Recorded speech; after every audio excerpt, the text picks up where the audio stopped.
Menunggu baterai penuh saat kita mengecas HP tentunya sangat menjemukan, apalagi buat teman-teman yang kerjanya menggunakan HP, pengennya cepat penuh. Terkadang harus dilakukan ganti mengganti cas supaya didapatkan hasil yang maksimal cepat penuh. Bahkan seringkali membeli cas baru untuk mendapatkan spesifikasi yang lebih baik, tapi kenyataannya sama saja, sehingga terkumpul cas yang banyak sekali tapi tidak digunakan. Bagaimana menyiasatinya? Simak saja video ini sampai selesai, nanti ada caranya. Dari sekian banyaknya cas HP ini, tentu masing-masing mempunyai spesifikasi, bentuk fisik, bahkan beratnya pun berbeda. Seperti saya coba baca spesifikasinya. Ini outputnya 5 volt 2 ampere. Yang ini outputnya 5 volt 2,1 ampere, 5 volt 500 miliampere, 5 volt 3,8 ampere. Ada yang kecil juga ini 5 volt 1 ampere. Tapi apakah spesifikasi yang tertulis itu sesuai dengan outputnya? Saya akan coba membuka untuk membandingkan seperti apa rangkaiannya antara cas yang satu dengan yang lainnya. Ini cas dengan output 5 volt 500 miliampere. Ini rangkaiannya seperti ini. Kemudian saya akan buka ini cas yang dengan spek output 5 volt 2,1 ampere.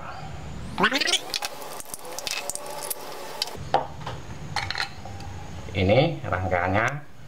Jika kita bandingkan, ini cas yang dengan spek 2,1 ampere, isinya seperti ini, dan ini cas yang dengan spek 500 miliampere, isinya hampir sama. Ukuran trafonya juga sepertinya sama, dan komponennya juga hampir sama.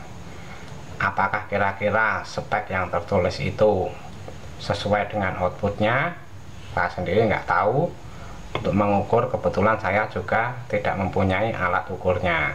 Sebetulnya apa yang mempengaruhi pengecasan itu bisa berlangsung cepat atau lambat? Yang pertama, pemilihan kabel. Usahakan memilih kabel yang ukurannya besar.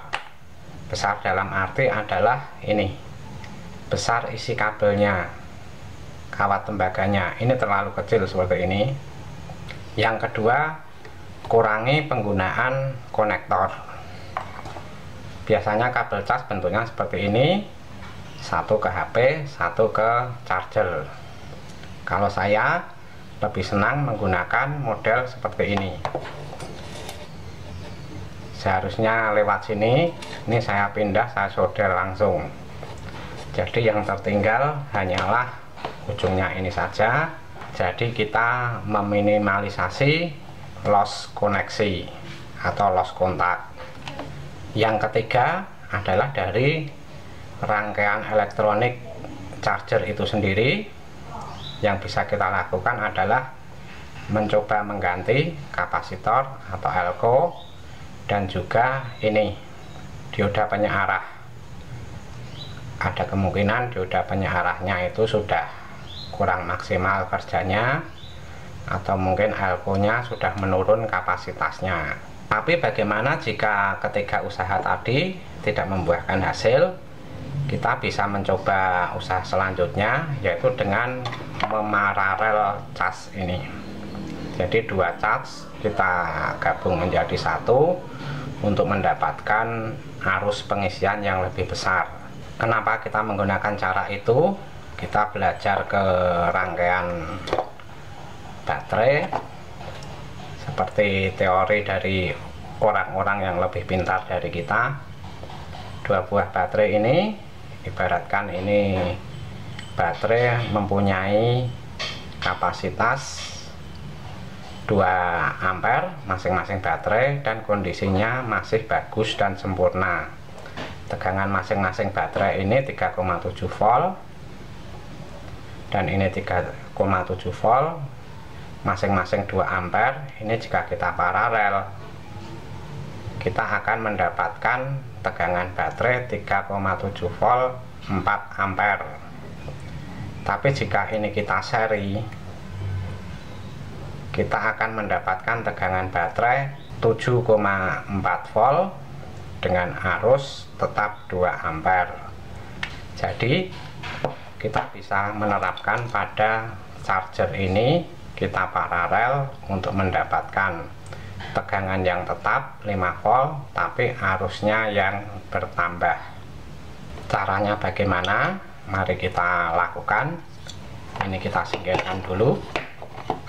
Langkah awalnya kita akan lepaskan dulu kabel-kabelnya.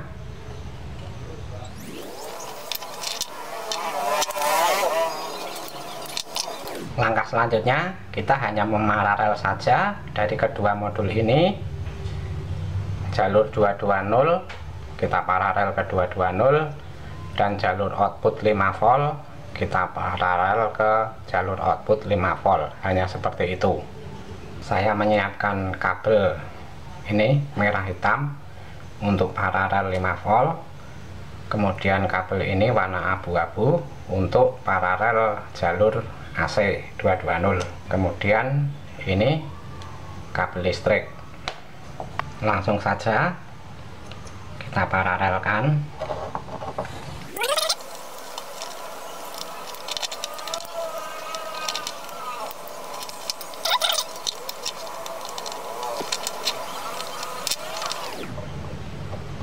Seperti ini saja. Kemudian ini jalur listrik kita sambungkan ke jalur 220. Dengan seperti ini, secara logika saya sudah mendapatkan sebuah cas dengan output di sini sebesar 5 volt 2,6 ampere. Ini sudah bisa kita gunakan dan saya akan coba hidupkan. Ya, ini menyala. Saya akan ukur tegangannya.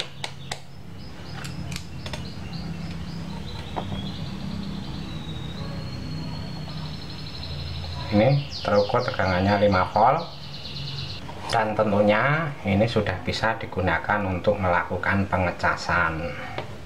Saya akan coba.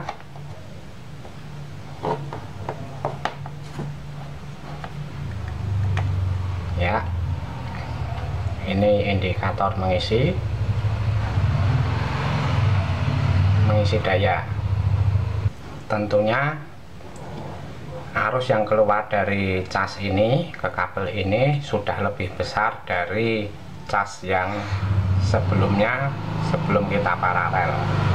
Tapi saya lebih senang untuk memotong ini ujung kabel USB ini dan menyoldernya langsung ke PCB untuk menghindari loss kontak saja. Dan untuk pengemasan supaya aman dalam penggunaan, kita bisa menggunakan box seperti ini. Mungkin penempatannya seperti ini.